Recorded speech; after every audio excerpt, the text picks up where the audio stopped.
And it's also big, like the big conventional ovens you have in America. Those are very uncommon here. So you have to like use, it's like a really special method. You have to try to cook them using like flower pots and all this. And it's a whole big thing. Yeah. Wow. I can't wait to hear more about. I've never done it myself. I just know from like looking it up and hearing other people do it, but you can look it up after like, you know, cooking a turkey in Japan or something like that. You'll find lots of videos and instructions. I'm sure there's like 37 TikToks on it. Probably, yeah. But it involves flower pots. It does, yeah. I don't know how it works, but it does.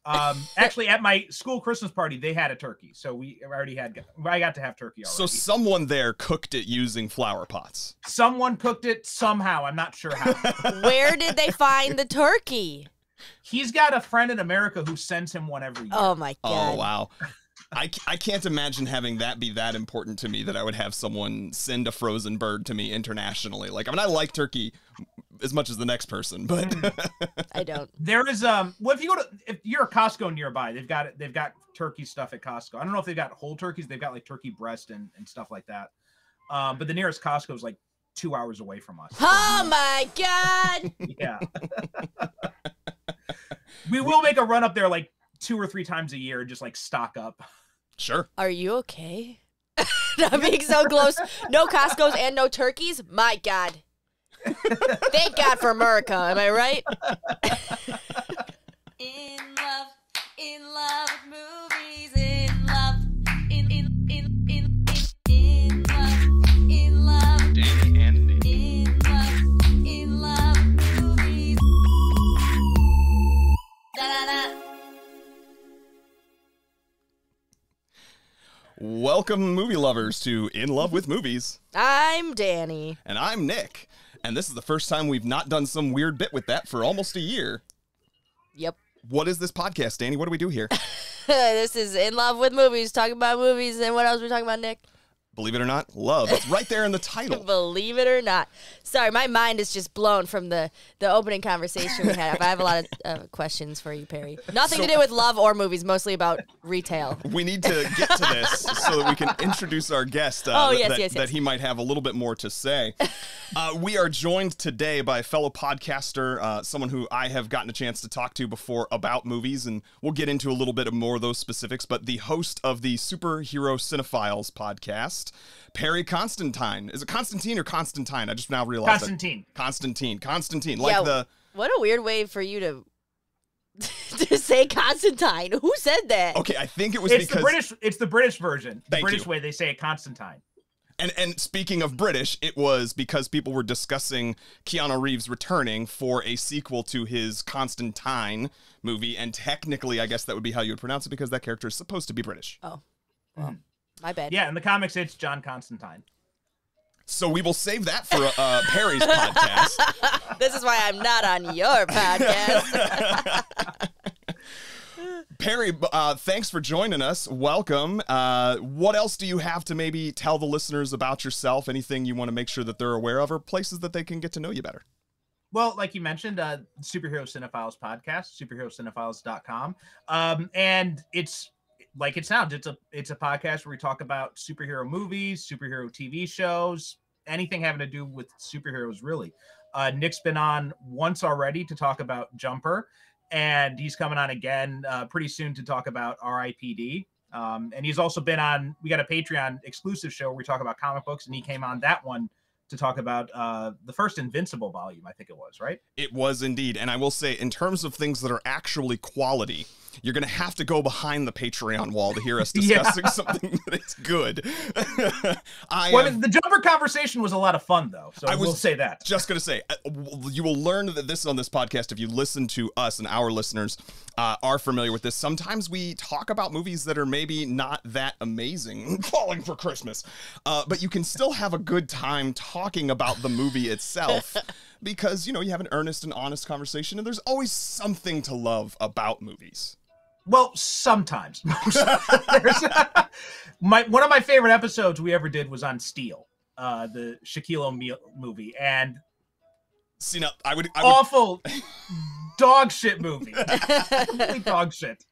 But the conversation was so much fun, though. And You and I could have a whole other conversation, Perry, that I will save for another time. I could give things about that movie that I love, while I will agree that it overall does not get the highest rating in terms of objective quality of an overall film.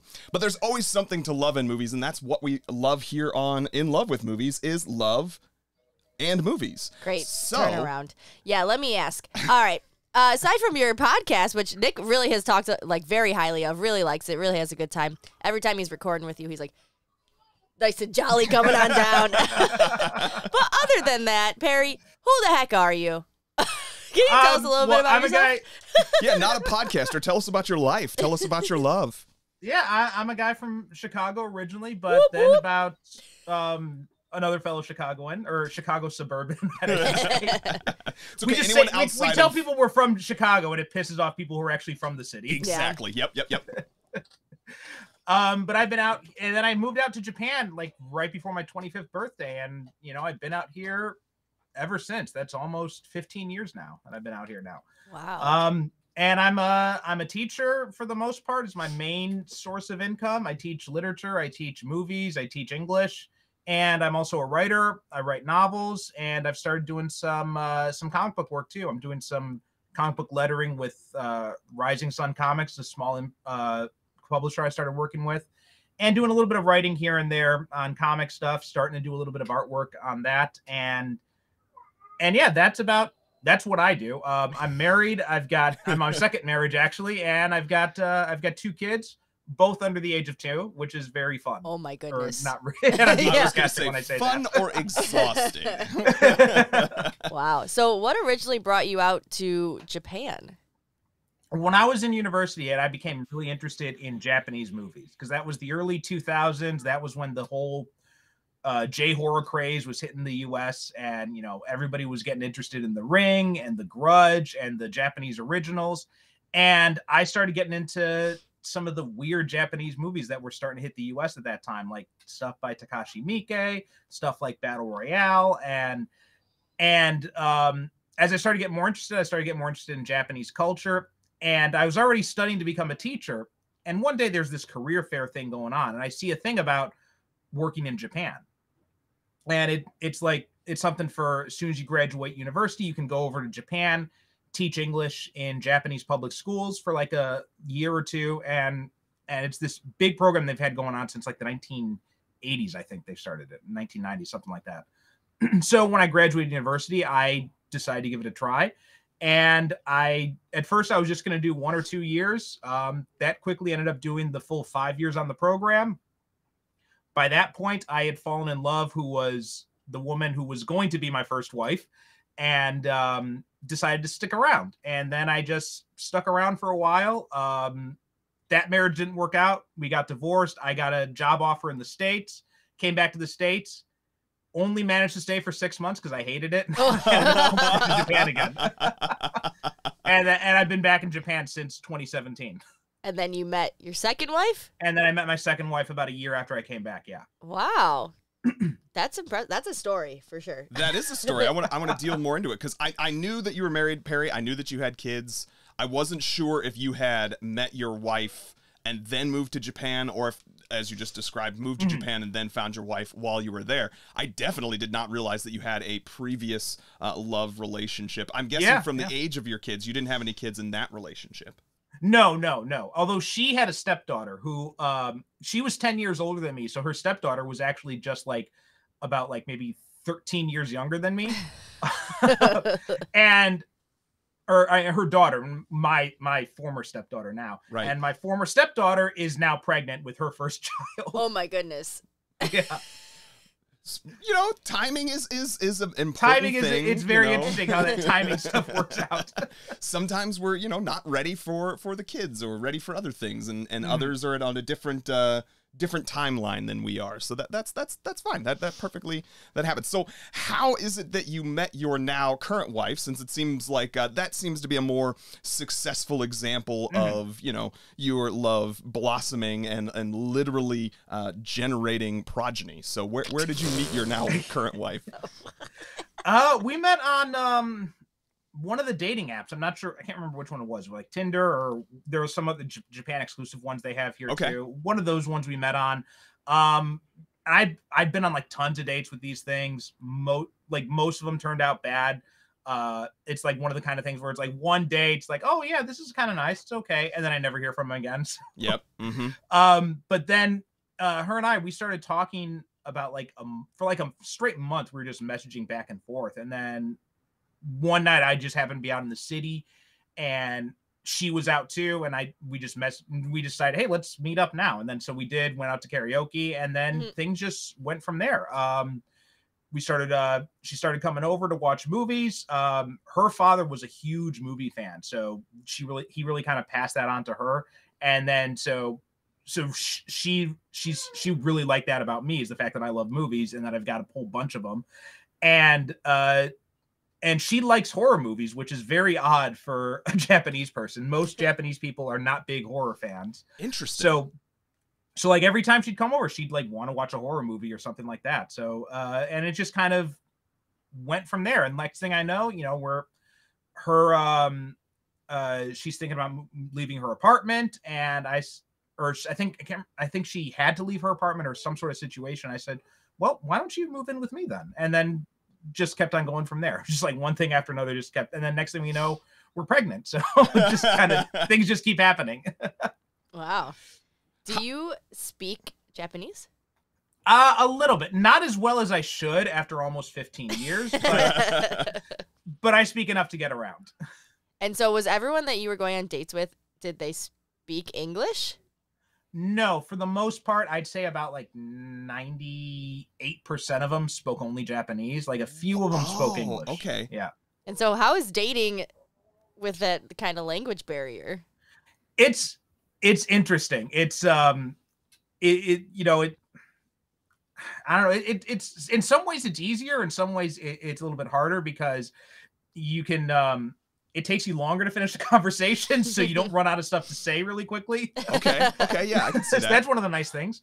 It can also be kind of interesting, because when you make language mistakes, then that also gives you something to talk about as well. So you say something and they start laughing, and you're like, what was that? They explain what the mistake you made was. Like, oh, okay. Also, there's a lot of looking up of stuff on dictionaries on our phones. Mm-hmm. Yeah, so I was gonna ask, are you like using Google Translate to have conversations, or you're just kind of like letting it happen? Yeah, we're using. I've got a Japanese English dictionary app on my phone, and I use that a lot, like daily. And even now with my wife, I still use it sometimes. She understands most English. She's not as good at speaking it, so mostly she'll just speak to me in Japanese. So every now and then she'll say something I don't understand. I have to go and look it up. But for the most part, she understands my English. I understand her Japanese. Right. So that's kind of how we communicate mostly. Cool. That is really fascinating. And it's funny because I've had only a couple of conversations like that. Danielle mentioned Peru. We went to Peru at one point, and I ended up in a side conversation with one of her friends, and that friend spoke like a little bit of English, probably about as much English as I spoke Spanish. And it just like everything you were just describing in terms of like having to look things up occasionally, or taking longer to get through it, or like having to reaffirm or correcting each other. Like, and then I'm now imagining having an entire romantic relationship, let alone multiple dates, function that way. And I'm just like, wow, that's a whole other layer I never would have thought of. So that's really cool. I have another question. By all means. So both of your children are under 2. They're just learning to speak, right? Mm-hmm. What language are you going to teach them? Or we're each speaking them in our own language. So my daughter Helena, she's the oldest one. She's going to be turning 2 next month. And my son Philip, he's only like 6 months old right now, so he's not speaking anything yet. Helena understands both English and Japanese. She doesn't speak a whole lot yet. She just says like 1 or 2 words here and there, which apparently is common for kids from dual language households, what I've read. But she'll say bye, and then but she'll also say words in Japanese, and so she'll like kind of mix and match them. And from what I've known from some friends of mine, that's apparently common, where like they kind of speak both languages at the same time. Right. That's so cool. because for them it's just one language because they're just learning them all at the same time. Yeah, exactly. Wow, that is very, very cool. That's amazing. I'm like jealous of that. Your children are gonna be so smart. Yeah. Well, I mean, there's a lot to this. I don't know if, and this is gonna totally side tangent, but have you seen Arrival, Perry? I assume you as a cinephile might have. Okay. Still on my list to get her to watch it. Anyway, but like that movie makes you really think about the effects of understanding multiple languages and being able to speak both. And Danielle's not wrong. Like, I mean, there's some research that shows, knowing multiple languages also it makes it easier for you to just like understand other concepts in life. Oh yeah. You know what I mean? And so that's just so cool. Imagining what it must be like inside your children's heads going forward in the future. That's just fascinating to me. One of the big things is that English is a very direct language. Japanese is a very indirect language. So there's a huge, like most Japanese sentences, you don't need a subject, which is like, you think about that in English, you're like, how do you do that? Yeah. It's right. But in Japanese, it's so common. Like you can say stuff without pronouns, in fact, using pronouns is just very uncommon in Japanese at all. Like you don't address people like he or she or anything like that. If anything, you would use their name. You almost never say you. And you're always speaking to them directly, or when you have something where you need to reference them, you use their name actually. So it's like you're always speaking to them in the third person. So it's really kind of weird weird in the fact compared to English. I mean. Yeah. Just it's offsetting because it's not what you knew. Yeah. But like once I was dating this one girl several years ago, and I was saying, and she was kind of upset about something I'd said. I'm like, what's wrong? What did I say? And she's like, it's not what you said, it's the way you said it. And she's like, you said it in a very direct way. And I'm like, and I said it in Japanese, but I said it in very direct Japanese apparently. And that's like apparently off-putting. I'm like, how did I say it? She's like, and she couldn't really explain it, but she was trying to, and eventually I got that it was the fact I was being too direct. And in Japanese, you don't do that. So it's a completely different way of thinking. Even when you're speaking in Japanese, the way you're speaking it is a big deal. Wow. It's funny to me because that makes me think of like how it can be more offensive even with like the kind of language you use. So we're big fans of couples therapy, and we have lots of couples books that we listen to, and we think about like the best ways to communicate with one's loved ones. And like one of the things that I was often talked about kind of is like, if your language is in a way that you're kind of like pointing at your spouse, I mean, you did this kind of thing. It's like this accusatory. And so I wonder if it's kind of the same type of trigger because you're saying it was so direct. And if you don't even use, the word use or other pronouns sometimes, I wonder if it's like kind of how it would come across like that. Like you weren't meaning to be all, you did this thing, but that's how it ends up coming across. Yeah, something like that. Yeah, I can't even remember what it was about, but I just remember that conversation about it. Sure. Wow, that's so interesting. That's really fascinating. So in addition to the language barrier, what other aspects of finding love, developing love, maintaining love do you feel are maybe unique to being with a partner whose first language is not your own and or being in a different culture? There are a lot of like small little things. Like for one thing is, and I found this out a lot when I first started going out with meeting different people and stuff like that, is there's the concept of the group date is very big here. Oh, so it's like you like someone, they're maybe interested in you, but you can't just there's the whole idea, and this comes from the whole, it's called omiai in Japan, but it's this whole, it basically comes from the whole arranged marriage convention that they used to have here up until basically the post-war era. Okay. And the whole idea is that you have to have some way to be introduced to the person.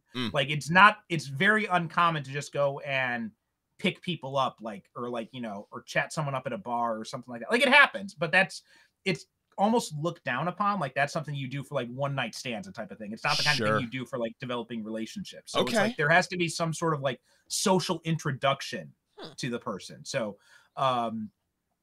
and one of the ways they do that is through like these group dates. They're called gokon. And it's like, each person, you get like 4 guys and she gets like 4 girls, and you all go and like have dinner together and go out drinking and all that. And then maybe they exchange numbers after that. And then they start going out on dates individually.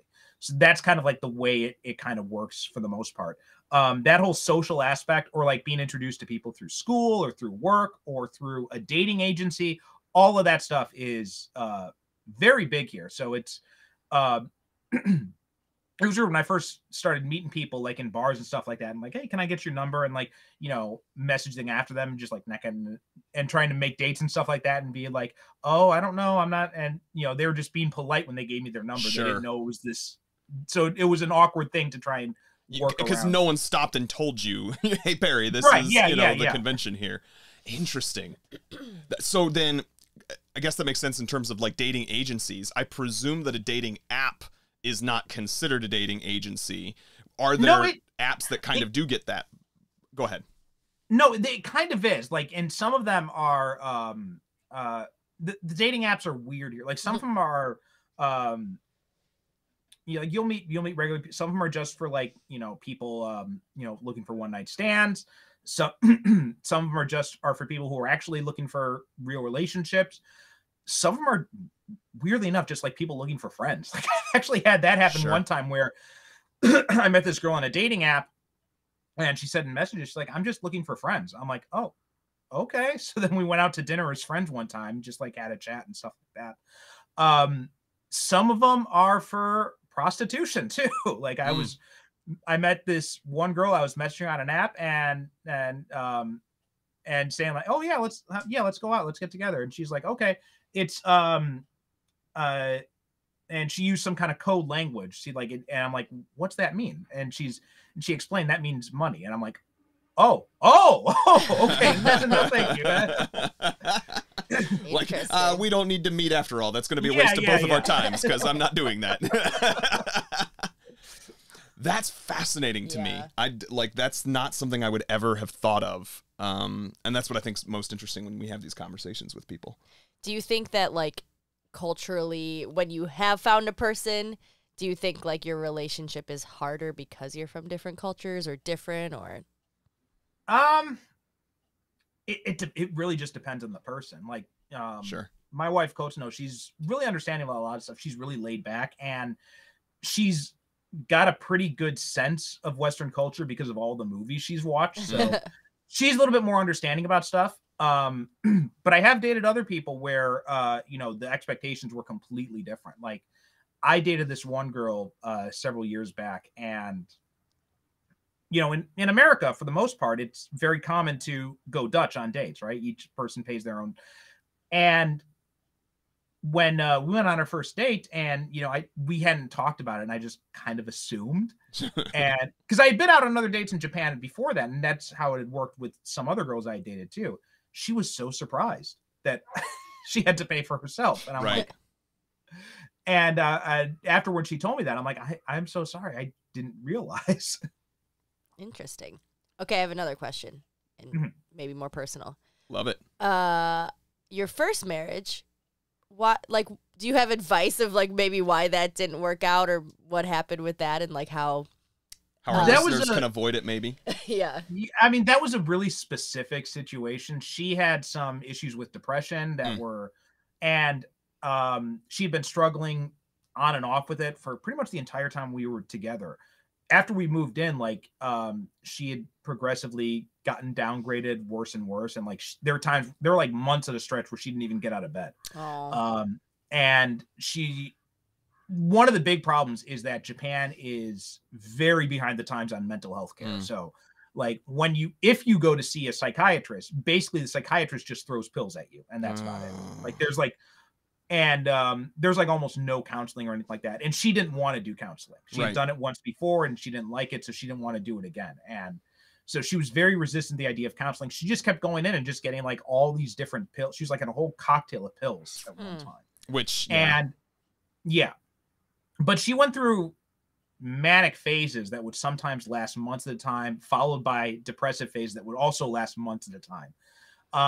And then we were in a good place for a while, and that's when I got a job offer to go back to the States. And so she was going to come, and we talked about it, and we were kind of talking about going back to the States because I was thinking about doing my doctorate. Okay. But unfortunately, the doctorate, I didn't get accepted in the university I wanted to go to, so that fell through. But then at the same time, I got this job offer. And so she was already thinking about the idea of coming with me to the States. And then when this job offer came through, I told her I was thinking of taking it. She's like, okay, yeah, let's do it. And so we started gathering together the paperwork we need for immigration and all that. Yeah. And then like a few months before, and so like the U.S. immigration system is such a mess. So it would have taken like, I would have had to go over to America first, and like it would have taken like a year for her stuff to get processed, and then for her to come over. So that's what we were planning to do. And like a few months before I was supposed to leave, she was getting like she was gotten into a really depressive phase. And I told her one time, I said to her, I'm like, you know, even like simple tasks of going out, she didn't want to do, or she's like, I don't know if I can. And I'm like, what are you going to do when I'm in America and you have to go to Tokyo, because we live in southern Japan, and like you have to go to Tokyo for a consulate interview to come over to America, and I'm not here to get you to that interview. What are you going to do? And she's like, and that was kind of a moment of realization. She's like, I don't think I can do this. Yeah. And so that was just kind of, so it was just kind of like, we realized that, you know, it's not going to work out. We can't really keep this going. So it was just kind of like a very amicable split. And when I decided to come back to Japan, like we were talking again, we were thinking about getting back together, but shortly before, I had to go to another part of Japan first for about 6 months before I could come back to this area. And about 3 months before I was supposed to come back to this area, Kagoshima, she had told me that she had started seeing someone else there. And so that closed the door on that. And then I was already set to come back here. Since then, we've talked a few times. Like I said, you know, amicable. Amicable. She congratulated me when my kids were born and all that kind of stuff. I sent her daughter some money when her daughter got pregnant for her baby and all that kind of stuff. So very amicable still. Like if we saw each other, wouldn't be any problems or anything like that. Right. But yeah, it's just, I guess, just make sure you guys are on the same life path is probably the best piece of advice, because sometimes as much as you care about each other, it's just very different paths, and sometimes nothing can be done about that. Yeah, we've had that conversation before with ourselves and with others, I think, on this podcast about life paths. And we've definitely, I mean, depression's a hard thing to deal with. I'm the one who has it in our relationship, and it's definitely put some strains there. And it's been a long time. I think the last time that I could describe what you just had, where it's, you know, you'd have a long period of good, but then also a long period where you basically don't get off the couch. Like there was a whole semester that I did very, very poorly in college, and it was because I effectively just did not get off the bed, like you just described. So I can only imagine how difficult that would be. And then you add that layer of the back and the forth. I can't imagine being able to even keep that going forward. So I'm sorry that happened, but I'm glad it happened to you, because we're also big here on, like, you know, timing, and things happen for a reason, and clearly you're much better off with your current wife. So absolutely, yeah. I am curious, just one more thing on this point though. What was the divorce system like, trying to separate from that previous marriage? I mean, like, were you in the States and then she was still in Japan? How did that work? No, we got it done before I left Japan, and divorce is very they're basically two types of divorce in Japan. There's there's basically the no fault divorce, and then there's a contested divorce. No fault divorce is you just go down to City Hall, you both say, you know, we want to end the marriage, you sign some paperwork, and you're done, and that's it. There's no dividing of assets or anything like that. No alimony, nothing like that. If there are children involved, then there's custody. There's no joint custody in Japan. So if there are children involved, then only one parent will take custody of the kids, typically the mother. Sure. Although the father can contest that, and there have been cases like if there's like an abuse situation or the mother can't care for them, but and there's some child support. But after that, like there are cases where, you know, the father will still have contact. My wife's parents, they got divorced when she was young. She still had contact with her father up until he died. But other families I know of, like, not even me know personally, but just read about, it's just like the father it's like he never existed, just completely disappears from the kid's life. And sometimes that's like, you know, the mother takes the kid and takes him away, and just like, you know, they don't want to have any contact with the father then after that. And that happens a lot. Actually. Wow. So interesting. Yeah, this is why I like having conversations with people who have experiences in different cultures, because I feel like we just take so much for granted in terms of, I mean, no matter where you are, no matter what culture you're in, you just presume that that's the way that everyone is. Oh, yeah. You know what I mean? On this blue spinning marble. So yeah, I have one more question. Oh, go for it. I got others, but continue. So you said you went back for like 6 months to America, and you're like, I hate this. And then you came back to Japan. So what is it that you love about living in Japan so much? Great question. Compared to being a Chicagoan? I had lived in Japan for so long that I just got, it's not so much that I hate living in America or that I like, it's just, it was just like all the little things that I gotten used to and spent like years getting acclimated to in Japan, to suddenly be on the opposite side of that was really hard. It was also just like a really weird time in my life, right? Just got divorced. Yeah. Sure. I didn't want to stay in Chicago because I didn't want to have to deal with family questions and all that kind of stuff. So I was just like, and the job I got was a remote job, so I could work anywhere in the continental U.S. So first chance I got, I moved out to California. I tried moving out to, so I moved out to, I lived in San Diego for 3 months doing this remote job. But one of the things too, you don't realize at the time, is that having a remote job makes it really hard to meet people. So like I knew nobody out there. Sure. And so it was really difficult to meet people. It was really it's, you don't realize this when you're younger, but when you're in your 30s, it's really hard to make friends. Yeah. I mean, I've had that literal conversation with people. Like, how do you make friends as an adult? Like, there's no such thing as just sort of like a play date or, you know, a school to go to, and then you're just forced to interact with human beings. And then the closest thing we have to that is work, where most teams, even if you are in person, there's maybe a smaller group of people that you interact with, and half of them are already paired off somehow. And if you work remotely, then it's an even smaller interaction. So yeah, I can totally understand that. You look like you. That was one of the nice things about Japan, is there's this expat community. So it's like, oh my God, you're not from Japan. Let's be friends. I feel like that's the same thing that our friend, that your cousins experienced in Costa Rica. Like they ended up just kind of getting connected with a group of expats, and it's not even all Americans, but it's like all English-speaking expats, you know what I mean, that are not Costa Rican natives, and then end up connecting with each other. It was so weird, because even though I went to the one of the most international universities in America, it's like third most diverse school in America, Northeastern Illinois. I don't think I knew that. I didn't know that either. I've gone and recruited there and didn't realize. Okay, anyway. Yeah, it's like the third most diverse school in America, or at least it was when I went there. I'm not sure about now. But the weird thing is, in Japan, I had a more diverse group of friends than I did at the third most diverse school in the country, because even in that school, it's very diverse. Yeah, you may have some friends from different cultures, but for the most part, you know, people just kind of like pair off with like their tribe. But in Japan, it's like your tribe is people who speak English. So it's like everybody. Like I had friends who were from Scotland. I had friends who were from Canada, South Africa, Colombia, just like all over the place. That's hilarious and funny to me. Yeah, that's how that ends up playing out. But so one more question about love in general, and it might lead to a much longer conversation anyhow. I am curious, in a more broad space of things, what do you can you describe for us the worst fight that you and your wife have ever had, what it was like, and how you all got through it together? That's an interesting question. Getting deep.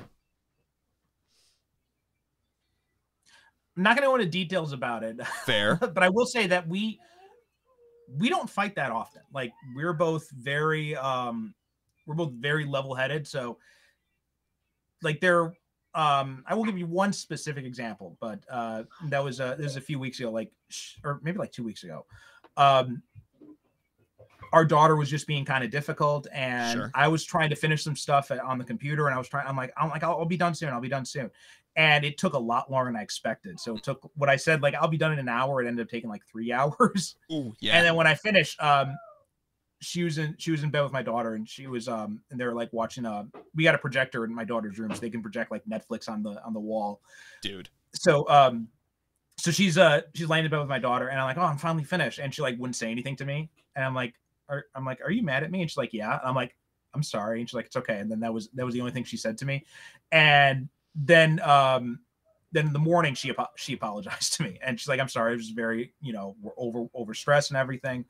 But that's kind of more how it goes with us. Like, you know, most of the time we're able to realize that, you know, we're not in a good mood right now. Let's just take a break and just try and deal with it ourselves. And then we'll try not to make a big deal out of it. So we both kind of understand where the other's buttons are and try to avoid those. And if they do get pushed, then we kind of know, like, all right, well, it wasn't intentional. We'll just try and, you know, take it easy and try and see how things work out. Sounds like you have a very chill marriage. Yeah, no kidding. Very, very chill. Yeah, very chill.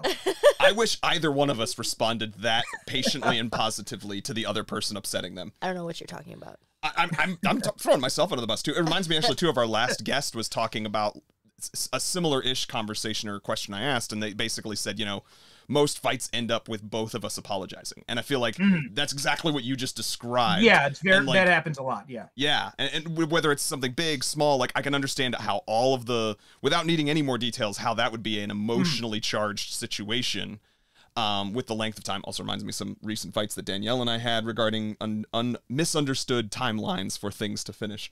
She knows what I'm talking about.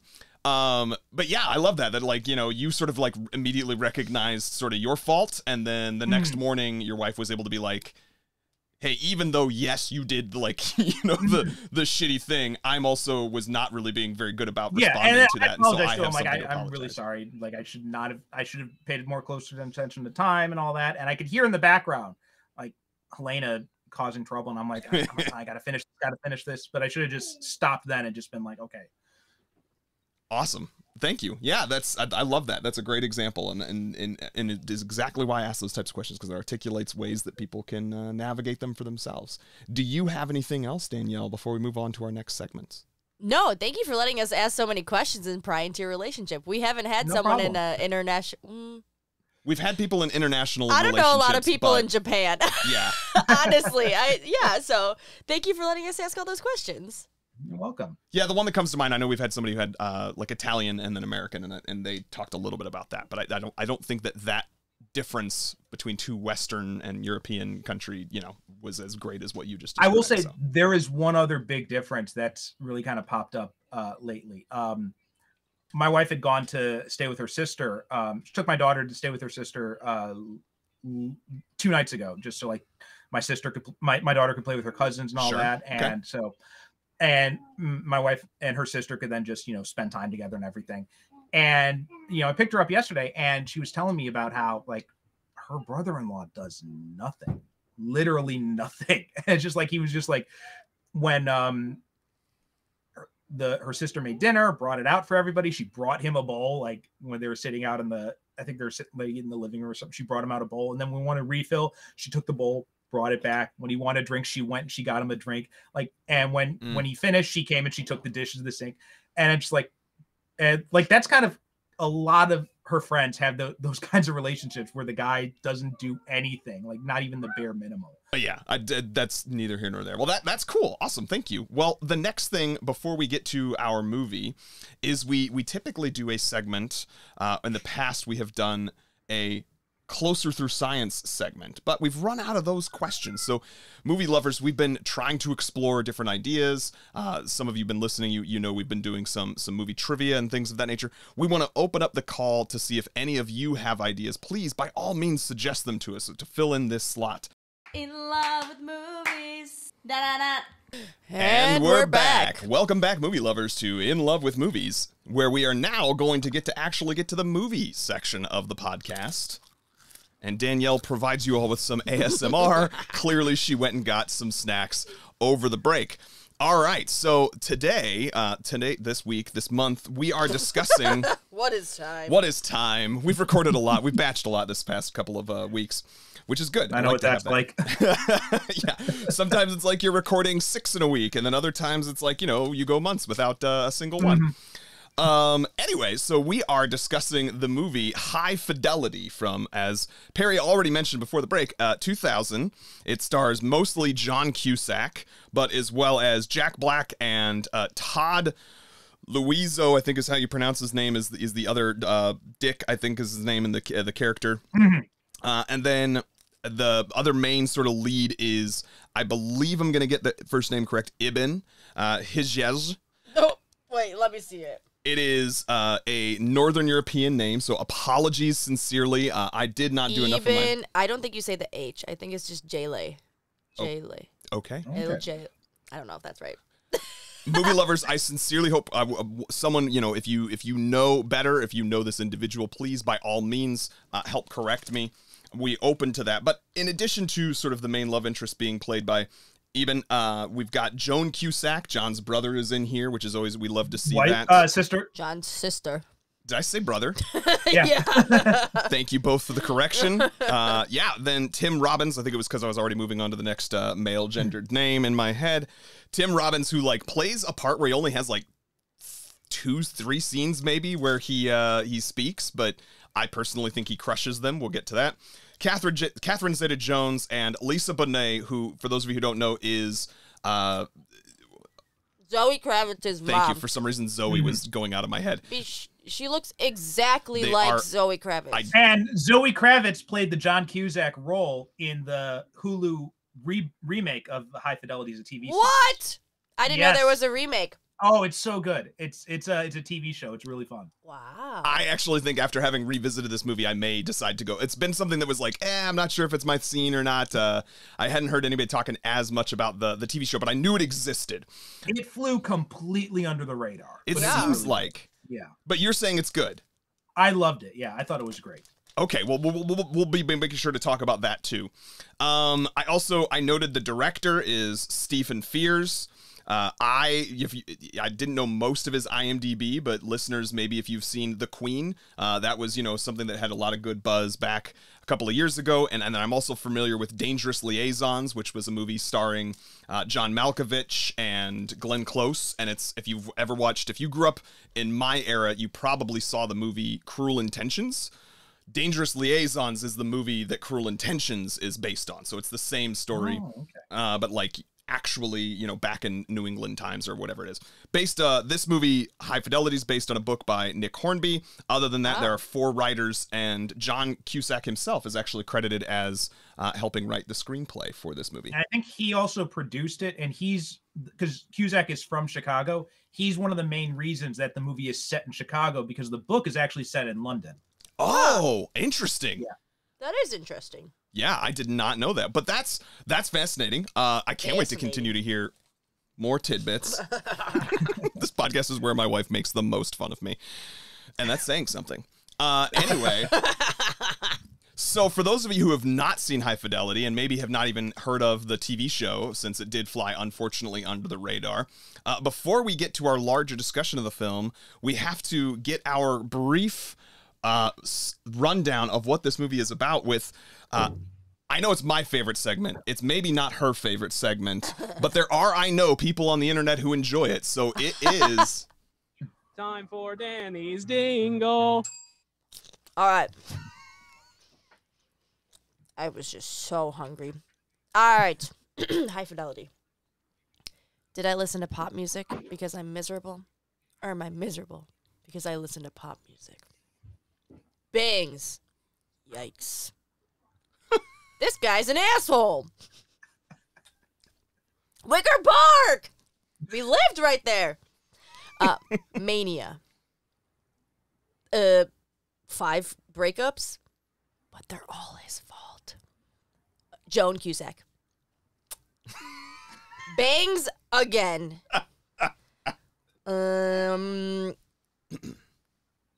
Marriage? Question mark. Thanks for asking.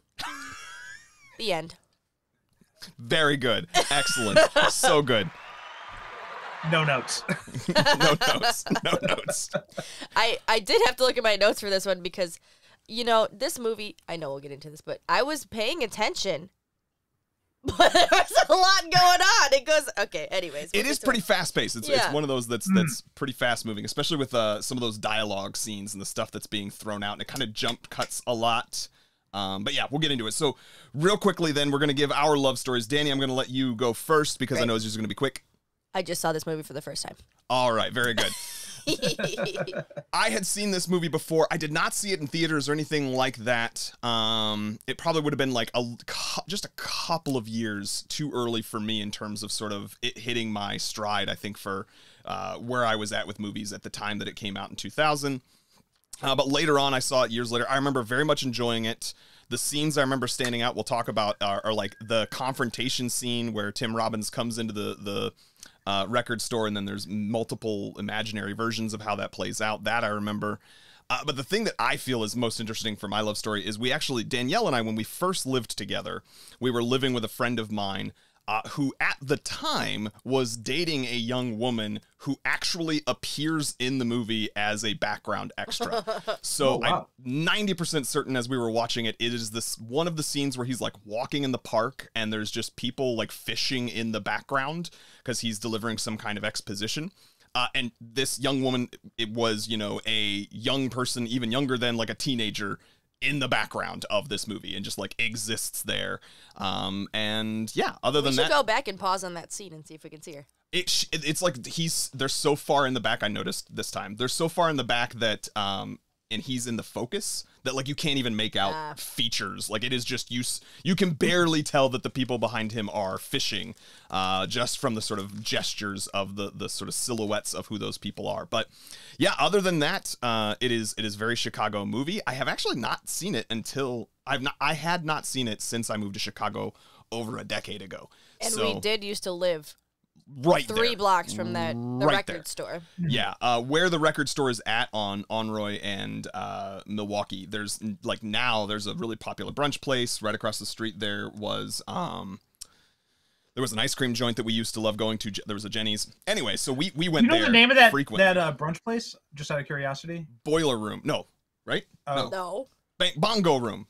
That's what I'm thinking of. That's not right there, is it? Yeah, it's right there. So Onroy kind of like separates. There's like one corner of it that's 3-way on Milwaukee, and then there's another corner on it. Oh yeah, of it going the other direction. There was also a Rick Bayless restaurant. Correct. Yep, there was that Rick Bayless restaurant. I thought the Rick Bayless restaurant was where the record store was located, until I realized that there's the scene where he comes out and chases the punks, and they go underneath the L, and that was when I realized that it's actually the other section of Onroy, because otherwise the L wouldn't have been there.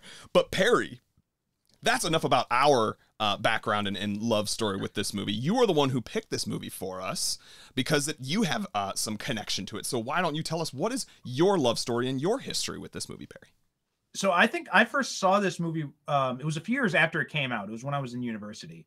And in my circle of friends, I was like the perpetually single guy. I was the guy who was like, and I was like the guy who was like the big romantic too. Okay. So, and so the joke among my friends was that I was like the John Cusack of the group, because I was this nice guy who was like always perpetually like had bad luck in romance and all that kind of stuff.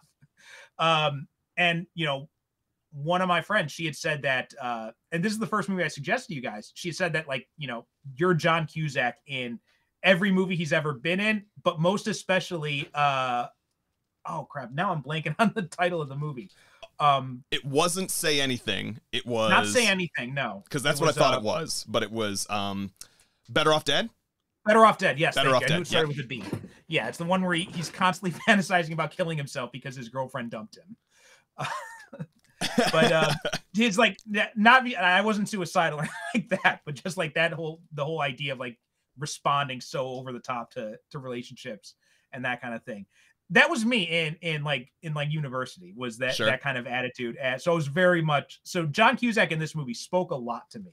When I watch it now, though, I'm kind of like, and we'll talk about it more, but I think Danny hit it right on the head. He's an asshole. I realize that much more now, but so I don't relate to him as much now as I did when I was in university. But yeah, and like just the fact that it's set in Chicago, and I was in Chicago at the time going to university. My best friend, her and her boyfriend at the time, they had an apartment in I think it was in Wicker Park, actually. Sure. So I was always in that area at the same time too. So yeah, this movie spoke to me a lot back then because of those kinds of things. And yeah, it does move fast. Every time I think about this movie and I think about the plot outline of it, there's a lot of plot that they cram into this pretty short runtime. Yeah. It was pretty short. And I'm glad we are both, I think Danielle and I are breathing a sigh of relief, because I knew you had told me you identified with, but I kind of feel the same way about when I was on Jumper.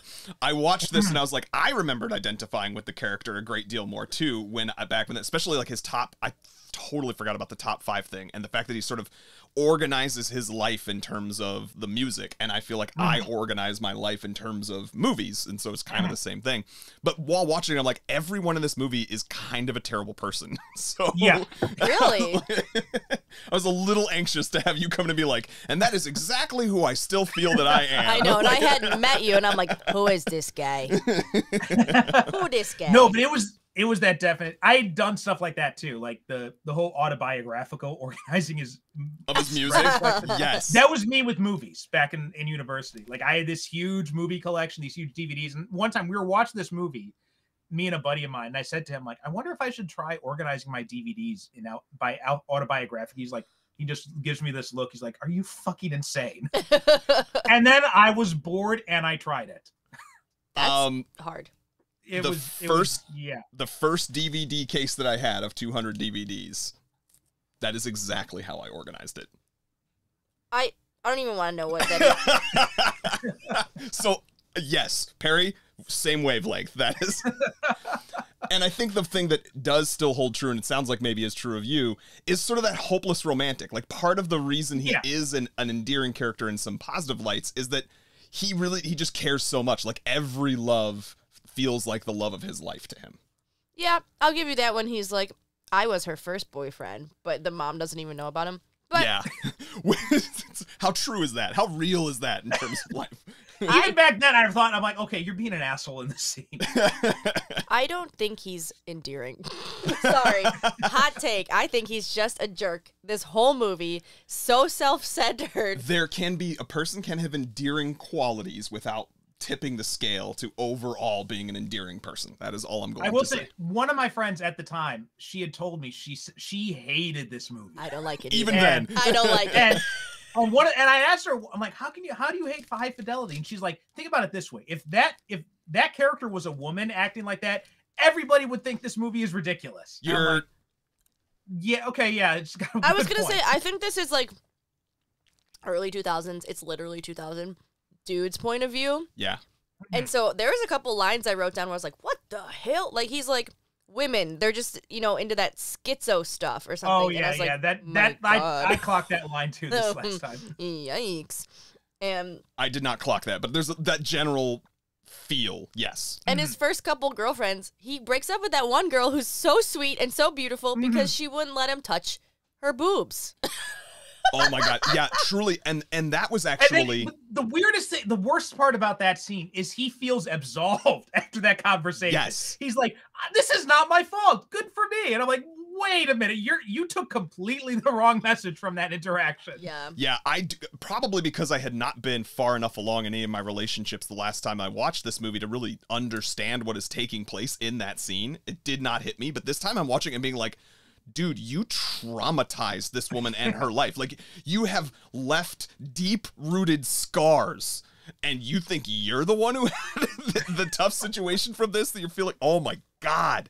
Yeah, that was next level, admittedly. Yeah, and I also think, like I said, maybe it's of its time, because watching this in 2022 as a woman, no me gusta. It's just like, he's just a total dickwad. Well, I don't know. And also, like, and now I watch it now, and the funny thing is this is to me also another thing that I feel like Fight Club falls into this sometimes, not for me personally, but for a lot of people who like watch it, get excited about it, identify with it, really love the movie, but love it for all the wrong reasons, and totally miss. I think you and I maybe even talked about this, Perry, because I feel like you and I had this conversation, but watching this time, I think the filmmakers kind of intend for you to notice when these people are being pretentious assholes and like overthinking themselves.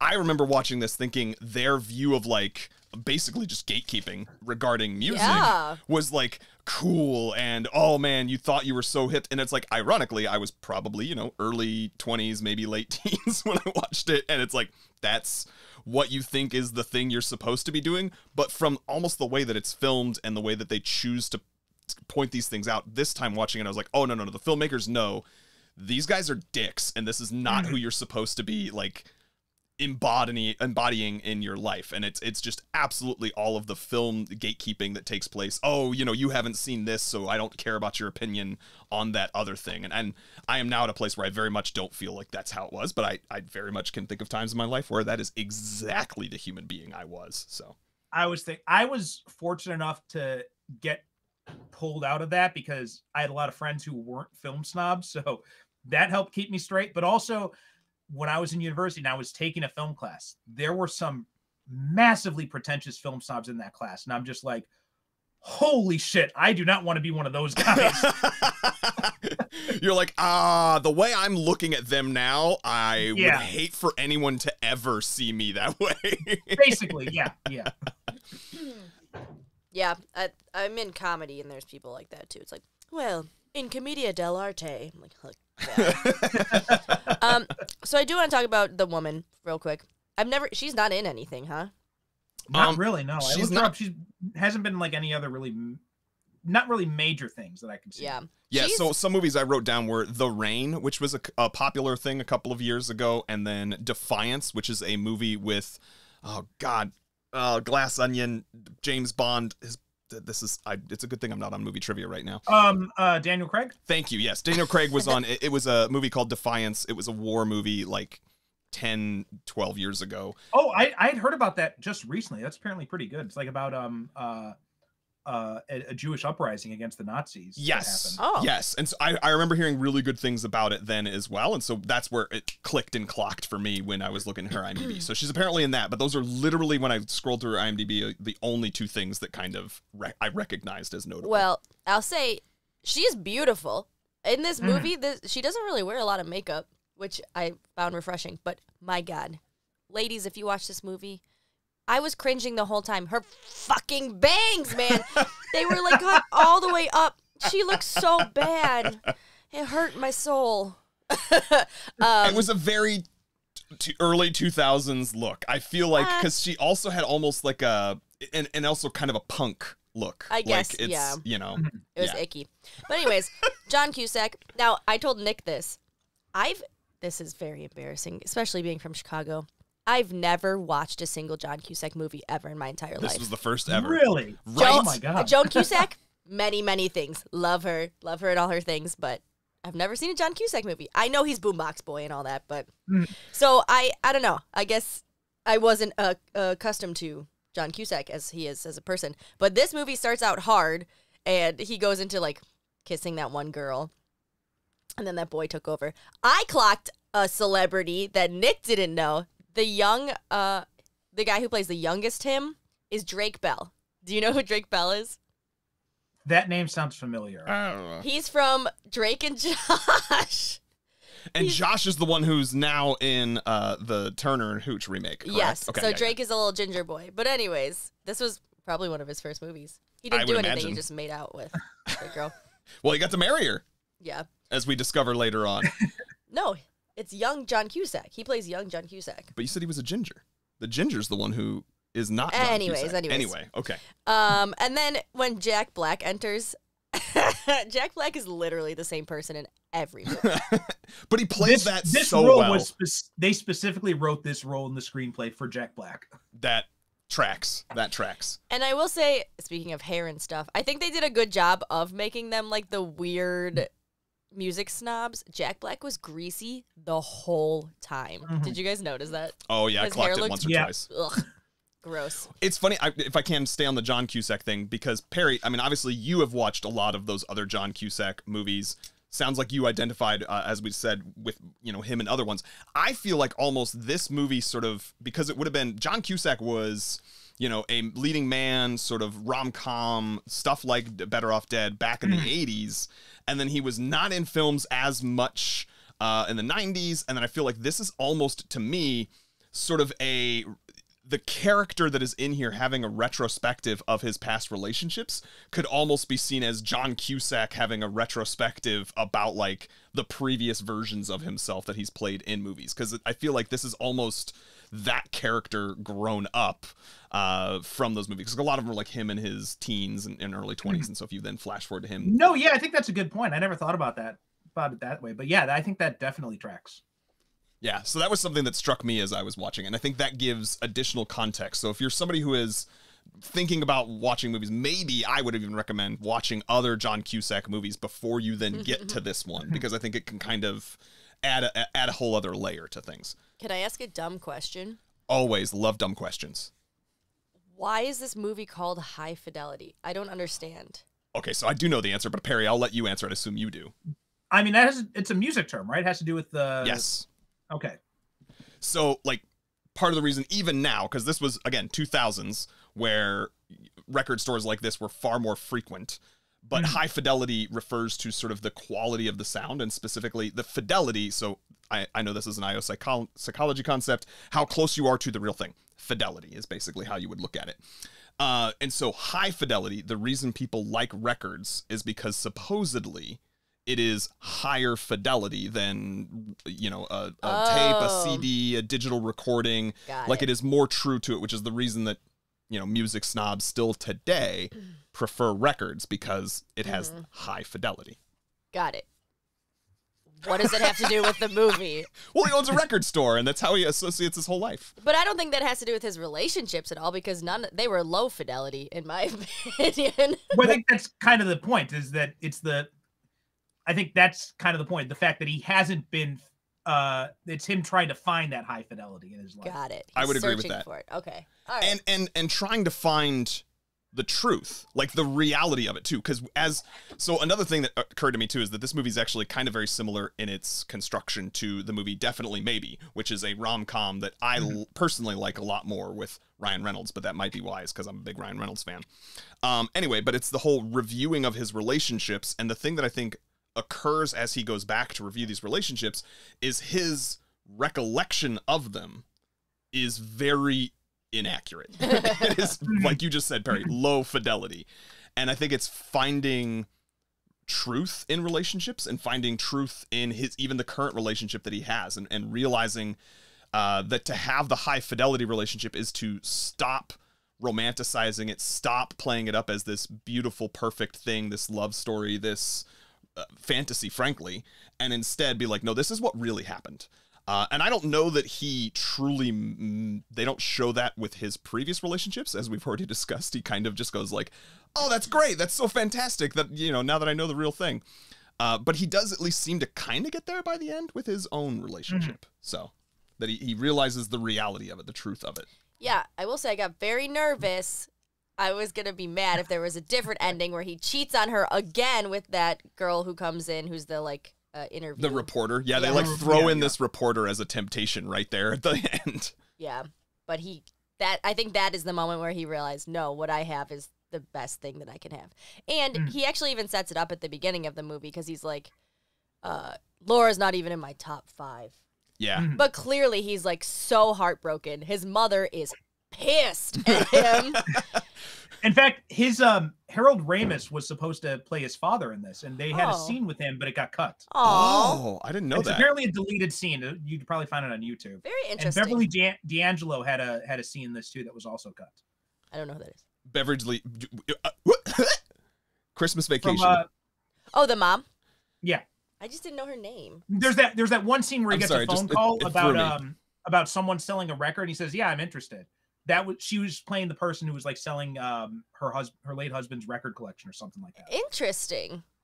Huh. That is a fascinating. I wonder why they cut it. Thing that I guess probably just for time. Yeah, that's what I imagine. I would imagine. But especially Harold Ramis, like that Chicago guy, you know, that's a big film guy. In case you guys didn't know, Beverly D'Angelo was also in Violent Night. Everyone, if you haven't seen it, you should go check that out. Yeah. Cool. What But also, else did you have to say? Ian. The character of Ian is so weird to me. It's so funny to me. This says a lot, but the way he's trying to resolve the conflict, I feel like I am probably more that person now, where I would try to resolve the conflict, but I would attack it head on, but then I would try to be all peaceful about it.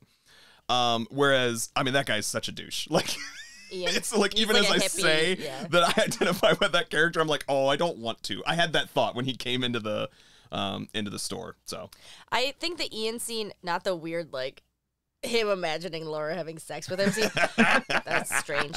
But where he goes through all the different scenarios in his head of what he would do to Ian, like beat him up, scream at him, all that stuff. That's what I wrote down. I'm not sure what this movie is trying to be, because it was the only time in that movie where he like left reality. Sure. But maybe not, because his flashbacks of his relationships were actually not reality. I was just about to say that. Yeah. Whoa. Mind blown. One thing about Tim Robbins, there's only, do you know why he took this very small part? No. Because they gave him a wig. You're kidding. The wig was awful too. Same thing with Anchorman. They gave him a wig in Anchorman. He took both those parts just because he could get to keep the wigs, and he uses them in Halloween costumes to this day. Oh my God! When he can't afford a wig. I love that so much. That is just such a Tim Robbins thing too. That is hilarious. That's hysterical. Yeah, and but he plays that too so well. Like he knows exactly what the assignment is. For this role and does it perfectly. But I do think they hold off on that obviously fantasy scene until we get towards the end where he's starting to have this realization, and this is where like there's deeper levels to this movie. He's starting to have this realization that his versions of his past relationships are not accurate, they're fantasies, and that, you know, he's still kind of doing that today. And at some point I think you kind of just have to grow out of that in order to have an actual functioning adult relationship. And watching this now where I'm in one, and again, it's the first time I've seen it since I've been, I was having, as you were like talking about how much you hated it, I was having these like deeper existential moments where I'm like, oh my God, like this has totally been me in the past, where I have these versions of past relationships that have become something else entirely in my head. I don't hate it. The more that we're talking about it, the more I'm realizing there are layers to it. Every time, but guys. I will just say, listeners know that's how this happens. I will say, as a woman, this movie's a lot harder to watch. That's fair. It's fair. It's definitely fair. He literally said, I am tired of the fantasy. And he kept saying, I want something that's good, not great.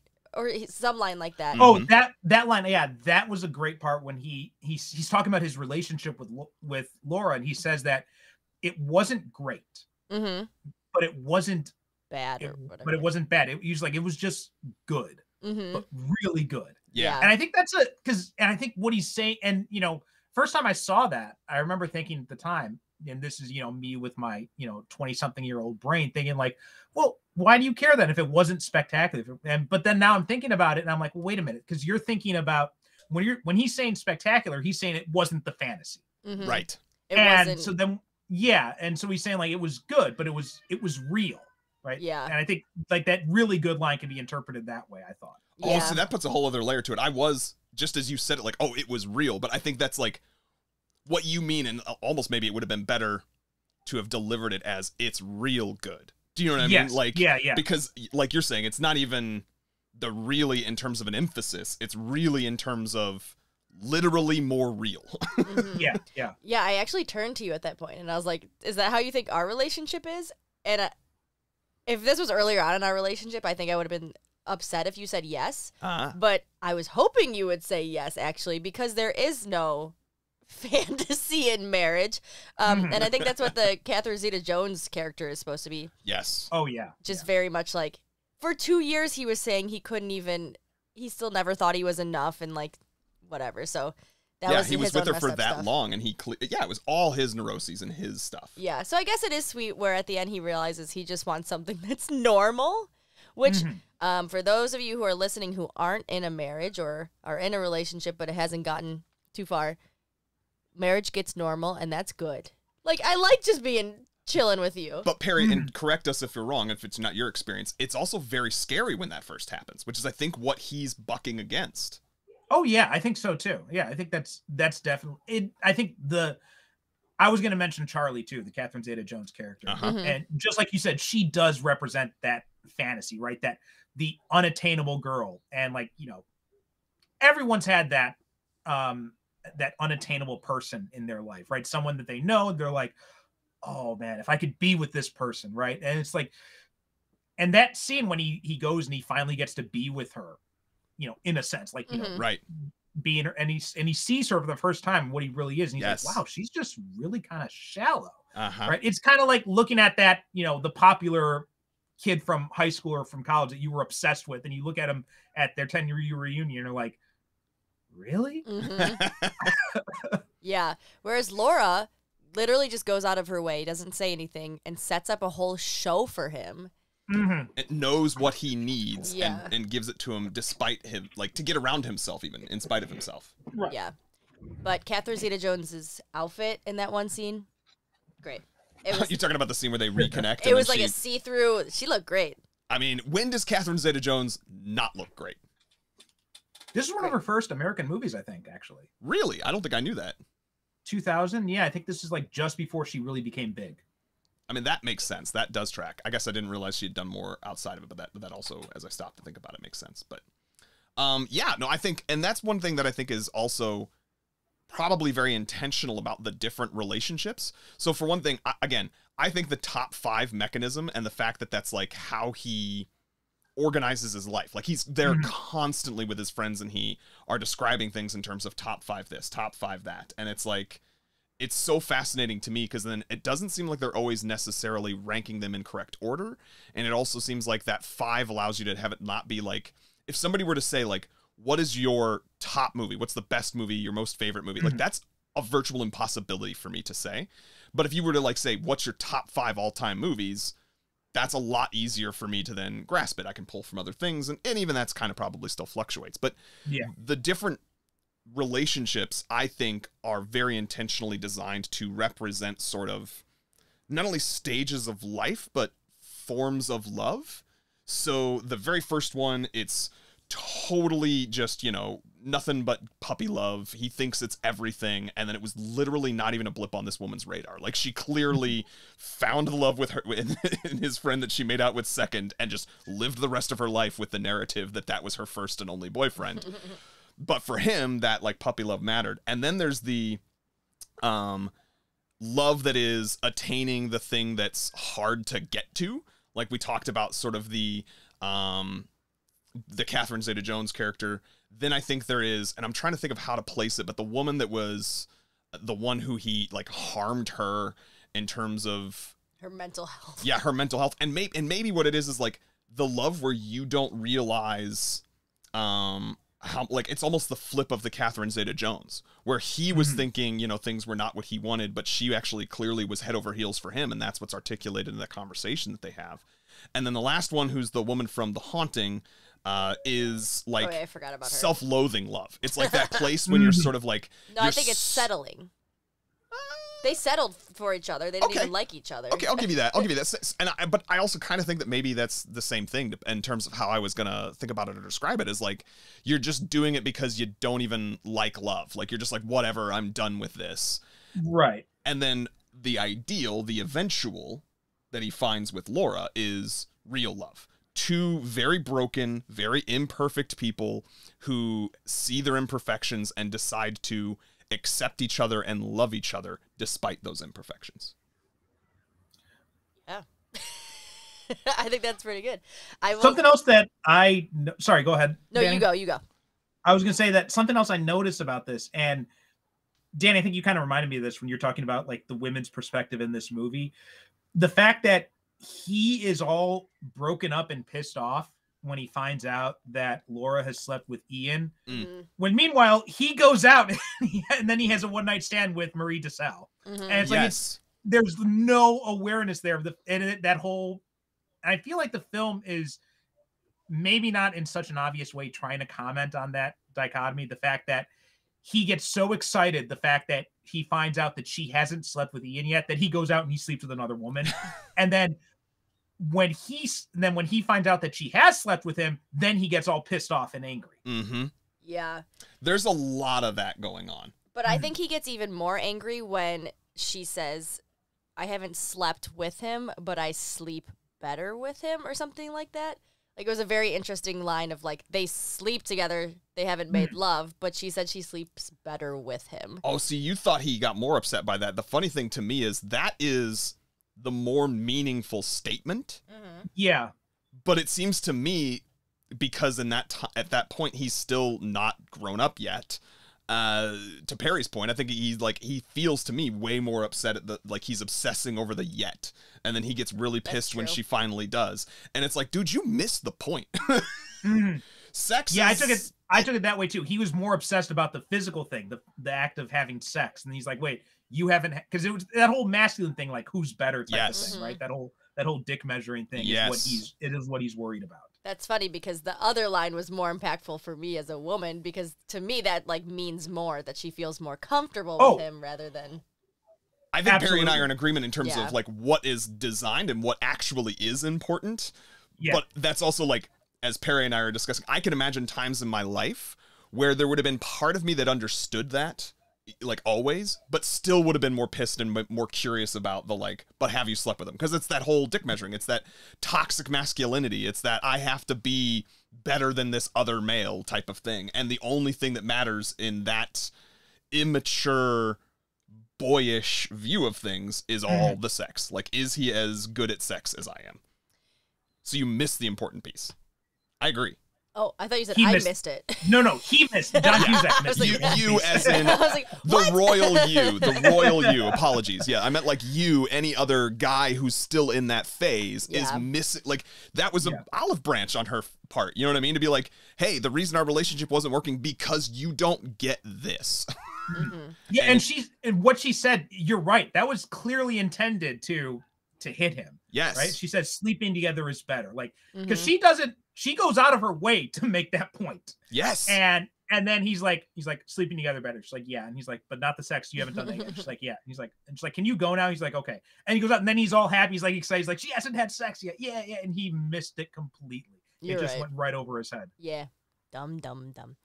Okay. But to that point too, I think that, so then also Marie DeSaab, he sleeps with her and then walks away. Like, clearly does not have a continued relationship with her, which I think articulates that lack of caring.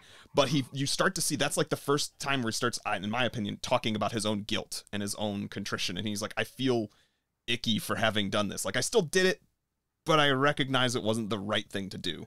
And then eventually, same thing with the reporter, he like has that opportunity, and she points out, like, and she doesn't even, actually, I think she doesn't even say anything. She just kind of says, like, oh, you know, he's like, I'm making a mixtape for this person. And then on his own, he realizes, like, oh, that's this, like, intimate thing that I should not be doing with another human being if I'm in a relationship. Sorry, Perry, you were going to say something.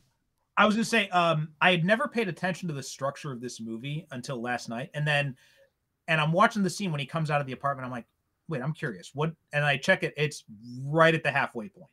Right? When he comes out after she tells him she hasn't had sex with Ian yet. And so then he goes out with Marie DeSalle, and he says, you know, that overline, he's saying, he's like, you know, we decided that it's not what you like, it's not what you're like, it's what you like, right? You know, books, movies, these things matter, these things are important.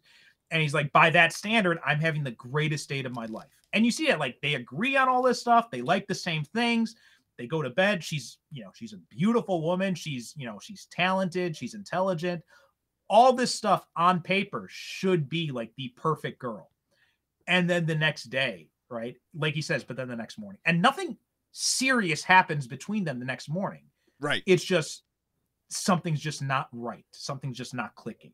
And so it's like that whole thing. The whole midpoint is, you know, it's like, it's that false victory thing that he has. Like, he thinks he's won, and then he realizes, wait a second. And that's really the turning point, I think, when he starts to realize, okay, it's not, because the whole first half of the movie, the whole idea seems to be that the only reason he wants Laura back is, again, that idea of having a girlfriend. Sure. That being in love with the idea of being in love as opposed to being in love with the person. And the second half of the movie is him kind of realizing that, no, it is Laura specifically he wants back. Yes. Yeah, and I also think it's you see him grow up in the scene where he has to go to the funeral. Yep. Like, that whole part. That is real. That's real life. And, like, early on in our relationship, I think my grandma died early on. I know my grandma died. I can't confirm my grandma died. The exact year you were, Yeah. And so I think that is, like, when people are in their hardest moments is the most telling of, like, he could have run or he could have not gone. He thought about it and wasn't even planning on it, but then went anyways. And I think that meant the most to her. And that's when she was like, okay, all right. And she got back on board with him too. But I have one question for you, Nick, and maybe Perry, you can answer it too, because during the movie, Nick was like, man, they were both jerks to each other or something like that. Okay, I wondered when this come back up. You kept saying they both did something wrong. And I said, what do you mean? I don't think she did anything wrong in the relationship. She meaning Laura. Why did you say that you thought Laura was in the wrong? Okay, so for a couple of things. For starters, I think that we had that conversation possibly before the full turn, or it was like during the full turn, where you like. So I love one of the mechanisms of this movie is they give you an unreliable narrator, where he is only giving you sort of a positive, rosy picture of I've done nothing wrong in any of these relationships, all the way through to the point where then it turns and you're like, oh, while they were together, he slept with someone else. While they were together, he slept with someone else while she was pregnant. And while she was pregnant and he slept with someone else, that partially led to her choosing to, they say, terminate the pregnancy. I presume that means like she got an abortion. She got an abortion. She said an abortion after that. Yeah. Okay. So all of that then to me is a couple of layers. One, she manipulated him in terms of, and this still holds true regardless of what happened before that, but she manipulated him in terms of her choice of words for like, have you ever thought about being with someone else? And, you know, he kind of like hemmed and hawed, said no or whatever, was like waiting to see. And then she like tricked him into admitting yes. And then that's when she said she had other feelings too. And so like, she clearly was manipulating that situation. Not great for her. When they talk about the abortion, and woman's body, woman's choice. I'm not by any means trying to say that she didn't have the right to do this, but I do think that to be sort of angry at him or to blame him for the pregnancy and like him sleeping with someone else, like he didn't know that she was pregnant when he went and slept with someone else. Like, is it ever really excusable to sleep with someone else? No, not necessarily, but like, this is where I'm trying to say of, I think that they both had done each other wrong. Neither one of them was entirely innocent, because while she may have manipulated him and done those other things and lied to him or hid things from him that I think he should have had the right to know about, clearly he's not a good person by any of the other examples that we have given here too. So that would be my case for why I think she has maybe flawed as well. Perry, I'd love to hear any other thoughts you have before Danielle. I've got some thoughts on that. I think that, like, I think where she's in the wrong is the way she phrases that to Liz, right? Because I think she's phrasing it to Liz in a way that looks like it was all intentional on his part. Mm-hmm. But the way, again, we have the problem of an unreliable narrator. Right. When he's relaying about that true story behind that conversation, we're not actually seeing that conversation. So I don't think we can really say that she tricked him into it. Okay. I think we're still looking at the case of him trying to justify his actions and what he had said. So I'm not so sure we can say that. Also, the fact that he completely glosses over the fact that he slept with someone else when he's trying to justify his actions, like that jumped out to me a lot this time, where he's like, yes, I slept with someone else, but then he jumps into something else. I'm like, okay, wait. You're still trying to play the justification game. Yeah. You're still trying to make excuses for yourself. So I don't think she was wrong. I don't think we know enough about what happened in that scene with that conversation to say she was wrong in that. I definitely don't think she was wrong in keeping the abortion from him. I totally understood her point of view on that and all that. And she didn't necessarily, in that moment, it didn't seem like she blamed him directly for the abortion, but right, because he didn't seem to indicate that in that conversation they had about the abortion. His reaction makes it worse, I think, because when he said and he does admit, to his credit, he does admit that it was, ill-advised self-righteousness. But I don't think she was bad in any of those situations. I think it was just more the way she was phrasing things to Liz, which in this context, I can kind of understand, because Liz only has Raud's perspective, and Laura's trying to illustrate, probably in maybe a bit of a what's the word I'm looking for? Probably not the best way. She's trying to illustrate, no, he's not as good as you think he is. Sure. She's trying to make her case in that moment, so of course she's going to kind of slant it in a way. Right. Which is what he does the entire movie. Which is what he does the entire movie, yeah. So which she's maybe not even doing goes, anything that he's not doing. But which maybe goes back to both of our points. Sorry to interrupt. Like, they're both doing it. That was the point I was trying to make, is that it's both. But to Perry's point, if we're talking about an unreliable narrator, maybe that's how he's presenting it, because that is how he would have done it. Mm-hmm. Sorry, what were you going to say, Perry? Yeah, I think I side more with Dani on this. I think it's, thank you. I don't think she really did anything wrong. I think maybe you could say, okay, you're probably slanting things a bit in that discussion, but that's probably the most. And then I got to reach to say that she's doing something wrong in that moment. Yeah, and I also think, again, thinking in terms of like, we've been together for like, we're going on 9 years now, which is a long time. Heck yeah. Heck yeah. And it's a very natural question, especially like, but they were both clearly like not ready to commit. Of like, do you think about other people? Are you like, we've had that moment in our relationship for because sure. His last relationship was, the girl was like, oh, I did meet someone else. You know, they were kind of just like in that holding place until one of them did. So I think she wanted to make sure, that's a very natural, like, if you want to marry someone, you do want to make sure that they're not going to eventually just find someone else and leave you. Right. So I think it's a natural conversation, and he took it because he's very selfish and self-righteous, and he was like, permission to go. I don't know if permission to go from that part of the conversation, although I do have to... Or maybe it put self-doubt in his head, too. Yes, and so here's where I will say about this. So a couple things. I'll back down. For one thing, I especially like the other way of, like, if you play it as the unreliable narrator, then maybe any case that I could have made for her making poor choices is absolute bullshit, because you don't actually know that that's exactly how it played out. Because I agree with you, Perry. I think maybe more of the problem is how things are done, not necessarily the exact choices. What I was going to say about the question, to me, that is an important question. And Perry, I'd love to hear if you have any thoughts on this, but because we've had that conversation, I think if you're going to be with someone for the rest of your life, it is only natural that there will come a time at some point when you find a different human being other than your spouse or life partner attractive. Mm-hmm. The question is, what do you do with that thought, reaction, response? You know, and we have, through lots of conversations, gotten to a point where now we like literally just kind of point them out to each other and might even say like, oh man, isn't this person hot? Oh man, can you look at those pecs? God. So getting to that place is a different thing, where I think earlier in more immature relationships, it would seem, because, and this is a big part of it, is like they're so insecure. It's I'm so afraid that this fragile thing is going to go away. So it would be detrimental for me to admit to you that I find another human being attractive. And eventually then we get to the reporter, where he still has that attraction. There's this flirtation that exists. And we've talked about this a lot on this podcast. Love is a choice. And he has the opportunity. There's clearly this chance where maybe he could have made something of that. And in the past, he's made the wrong choice. We know that because he cheated on her. We know that because he sleeps with Desab. And like, now he's making the choice of, no, I'm going to make this active pursuit over here instead. Yeah, I think that is the turning point, when he does not cheat on her.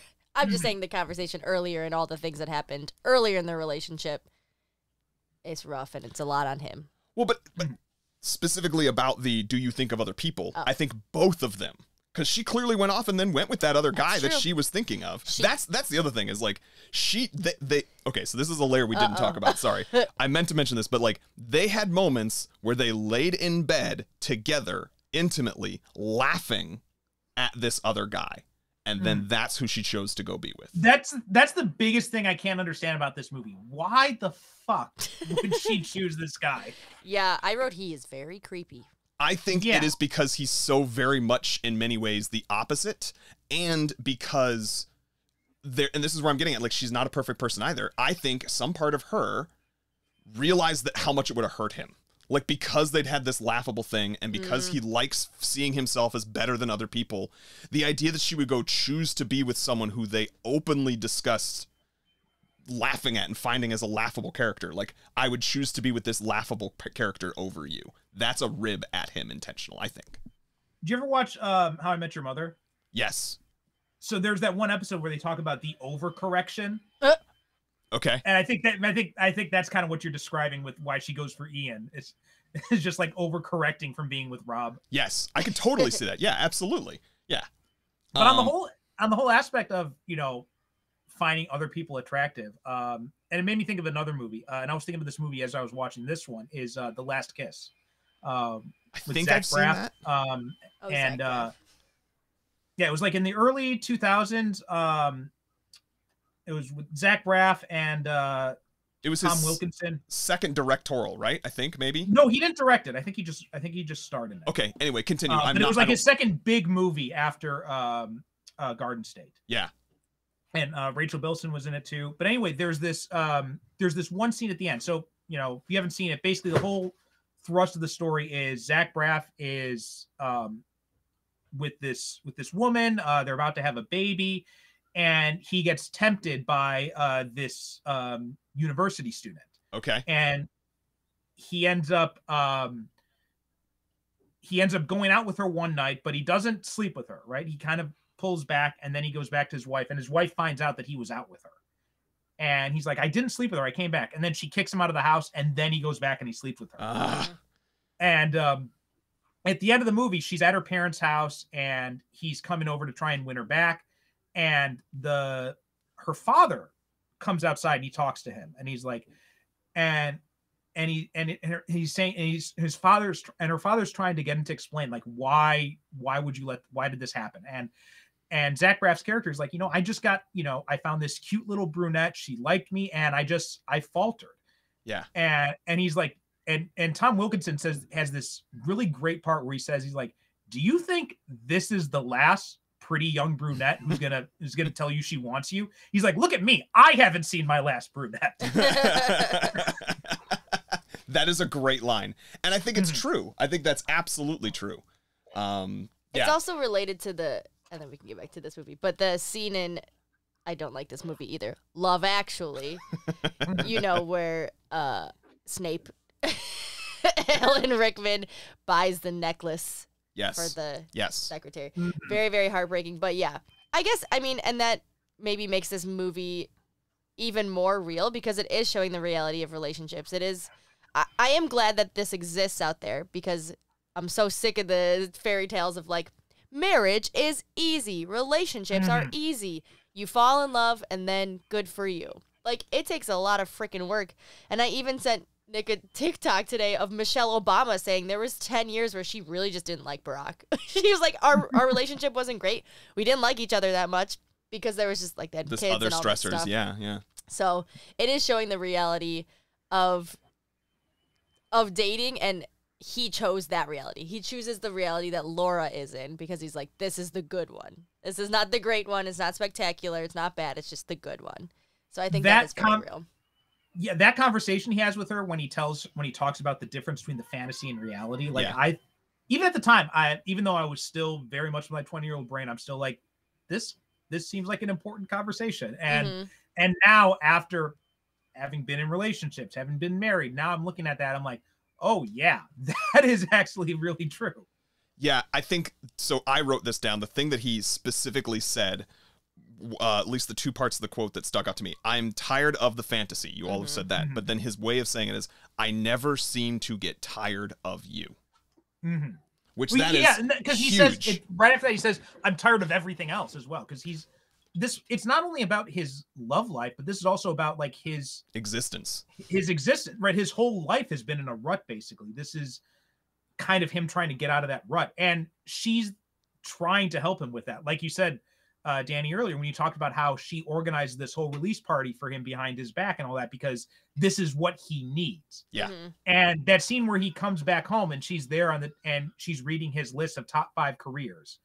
And number 5 is architect. And she's like, why do you want to be an architect? And he's like, I don't know. I don't even really know if I want to be an architect. He's like, wouldn't you rather own a record store than be an architect? He's like, yeah, I guess so. And she's like, okay, so then put that on there instead. Yeah. And just even helping you realize sometimes the blessings that your life has. Because you need an external perspective to do that sometimes. Yeah.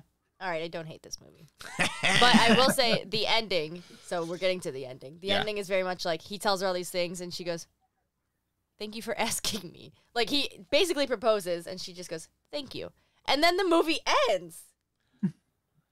I just didn't expect that. Well, as we were just discussing, the movie is intentional about not being a fantasy. It is all about not the fantasy. If it still then ends on the tropey fantasy of, and they lived happily ever after. That's true. Like, that's just the beginning of their journey. Yeah, that's true. They do have a lot of shit to work on. Still. But everyone does. It does echo that conversation he had with his mom earlier, where he says to her, he's like, Laura didn't even want to get married. Right? That's not the kind of thing that happens. I don't think he was just saying that. I think it was maybe she really doesn't believe in the idea of marriage. There's lots of people who don't. Right. Yeah. And maybe that was true, but maybe it was just the point was just him. The point wasn't that she says yes. The point was he has to get to a point where he wants to ask that question. Yes. Yeah. Yes, I did not even catch that or put those two together, Perry. I think you're right. That's her version, basically, of saying yes because she's maybe not interested. Yeah. Now she can confirm he's committed to her. Yes. Doesn't mean she wants to marry him, but she knows that he's committed and recognizes and thanks him for like the gesture that is the step of making that proposal. Yeah. Yeah. All right. Well, since you don't hate the movie, we might as well get to our heart ratings and whether or not we would renew our vows. So listeners, if you're new, our heart ratings are supposed to be some form of an objective rating how good we actually think the movie is on a scale of 0 to 5. And then we will do a renew our vows. Basically, do we think we will want to see this movie again, or could we live the rest of our lives without ever having to watch it? I will go ahead and go first. The more we've talked about this, I was back and forth between a couple of, I think I'm going to give it a 4 out of 5 hearts, for me in terms of just the quality of the movie. I think a lot of the good things we talked about, in terms of the pacing and some of the really witty dialogue work, but it's dinged for me in terms of how some of it doesn't hold up for all of the many reasons that we also discussed. I would renew my vows. I think I actually would want to maybe watch this again because I was having some of these thoughts in a way that I did not have them. I would want to go and watch it, not necessarily, tonight, but sometime sooner, because like I said, it's been more than a decade since I last watched this movie. And one of the things I like about movies is how they can hit you in very different places depending upon when you watch them. So that's my feelings. I would like to see it again sometime sooner. Great.